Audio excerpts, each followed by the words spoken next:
Voiceover. Some towns are found. Only.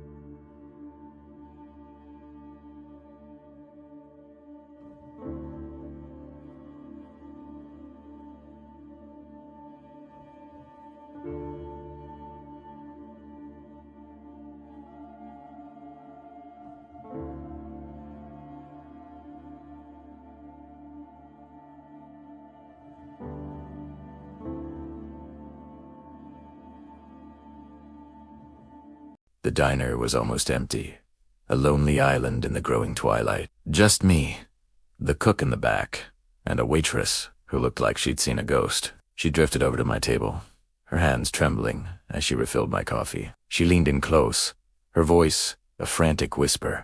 "If the sun sets, don't look at them." Before I could ask what she meant, she pulled away, her eyes wide with a terror I couldn't comprehend. That's when I heard it.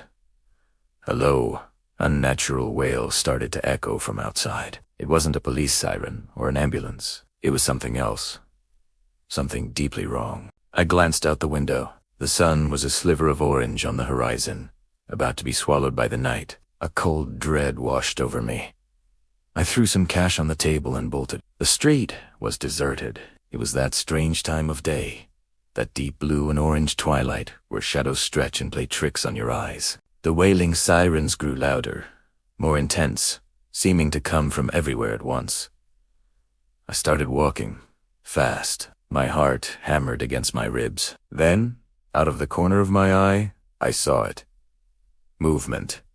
A figure, tall and impossibly slender, standing unnaturally still in a distant alleyway. The waitress's warning screamed in my head. "Don't look at them." I forced my gaze forward, focusing on the cracks in the pavement, anything but the shape lurking in the periphery. I saw another one, across the street, partially hidden by a bus stop shelter. It wasn't moving, but it seemed to.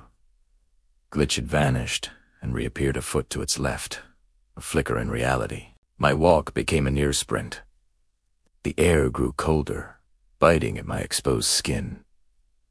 I could see my car, just a block away, a beacon of safety in the encroaching madness. The temptation was a physical itch, a screaming need to understand what was happening, to see what I was running from. My feet slow with my body, turning against my will. Primera de tono. I glanced over my shoulder. For a single heart-stopping second, I made eye contact. It stood directly under a flickering street lamp, bathing it in a sickly yellow light. It was tall, wearing what looked like a dark suit, but that's not what made me freeze. It had no face, just a smooth, pale, ovoid surface where its features should have been, a blankness that seemed to absorb the light around it, to swallow the very air. A silent scream ripped through my mind, a soundless explosion of pure terror. The world twisted around me like a wet towel. The streetlights shattered in a cascade of sparks, plunging the street into absolute, impenetrable darkness. The sirens cut out.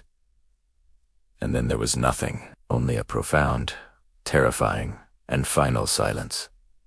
The street was empty once more. Thanks for listening. If you enjoyed this story, be sure to like and subscribe for more tales from the shadows. Have you ever noticed how the sky can change in an instant? 1 minute, it's a perfect, cloudless blue, and the next, something else. It started like any other Tuesday. Kids were playing in the park. People were walking their dogs. The usual hum of life filled the streets. Then, the birds went silent, all at one. Candosio. It was a strange, sudden quiet that made the hairs on your arms stand up. That's when I first looked up. The sun was still there, but it was dimmer. A strange, hazy filter seemed to be drawing across it, not like a cloud, but like a shadow falling from nowhere. People stopped what they were doing, one by one, their faces turning towards the sky. A woman dropped her grocery bag, and oranges rolled across the pavement, but no one moved to help her. We were all frozen, watching the light fade. It wasn't like a normal sunset. The colors were wrong. The blue bled into a sickly gray, then a deep, bruised purple. It was happening impossibly fast. A collective gasp went through the small crowd on my street corner. Panic started to ripple out. It began with a mother grabbing her child's hand, her face a mask of terror as she sprinted toward her front door. Then another family, then another. It was like a switch was flipped. The calm shattered. Doors slammed shut. The metallic rattle of blinds being yanked down echoed in the sudden twilight. I saw my neighbor, Mr. Henderson, fumbling with his keys, his hands shaking so badly he could barely get the key in the lock.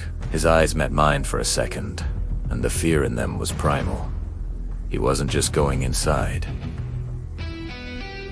He was barricading himself in. I was still standing on the sidewalk, unable to process what was happening. The air grew cold, a damp chill that had nothing to do with the weather. The world, which had been bright and noisy just minutes before, was now plunged into an eerie, premature night. Every window on my street was dark. Every door was locked. The silence returned, but this time it was different. It wasn't peaceful. It was heavy, suffocating. It was the silence of a world holding its breath. And that's when I realized I was the only one stood outside. The streetlights flickered on, casting long, distorted shadows that seemed to twist and crawl. A deep, low hum started to vibrate through the soles of my shoes, coming from everywhere and nowhere at once. I finally found my feet and ran for my own door, my heart hammering against my ribs. As I slammed it shut and threw the deadbolt, I peered through the peephole. The street was empty, bathed in that unnatural purple glow. But I knew, with a certainty that chilled me to the bone, that we weren't alone. Whatever was out there, whatever had made the sun run and hide, it was just getting started. What do you do when the very sky turns against you? I guess we're all about to find out. Stay tuned, and whatever you do, stay inside. Thanks for watching. My phone buzzed. A new message from a number I didn't recognize. Just 7 words. If you see people standing still, don't look at their faces. I laughed it off. Just another weird scam text, right? I was walking home from the library. The sun was setting, and the streets were getting quiet. That's when I saw him. A man, standing perfectly still on the street corner, his back to me. The text message echoed in my mind. My curiosity got the better of me. Primera slowed down, trying to get a better look without being obvious. As I got closer, I saw another person across the street, also completely motionless. Then another. And another. They were all frozen, like statues. My heart hammered against my ribs. Primera adito no. I circled around the first man, my hand trembling as I reached for my phone. I told myself I was being silly. I peeked at his face, and that's when I saw it. He had no eyes, no nose, no mouth, just smooth, blank skin. Then, his head slowly started to turn towards me.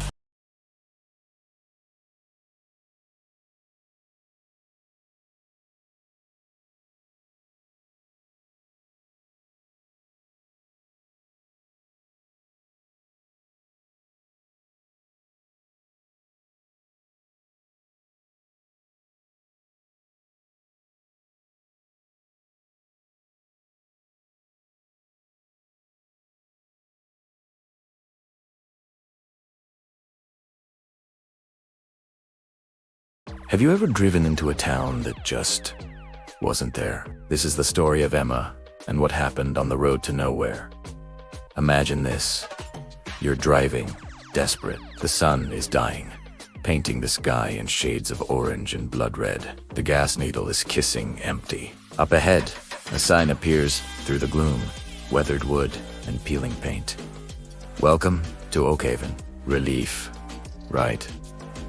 You push the accelerator, racing the darkness, and the car sputters past that sign just as the last sliver of sunlight vanishes. The town lights should be twinkling ahead. But there's nothing, just an endless stretch of blacktops swallowed by the night. Emma slams on the brakes. The car dies, its last cough echoing in the sudden, deafening silence. She turns the key. Nothing. Again. Silence. Panic starts to creep in. Cold and sharp. She's alone, on a dark road, with a dead car. The welcome sign is behind her, but the town it promised is gone. It's just not there.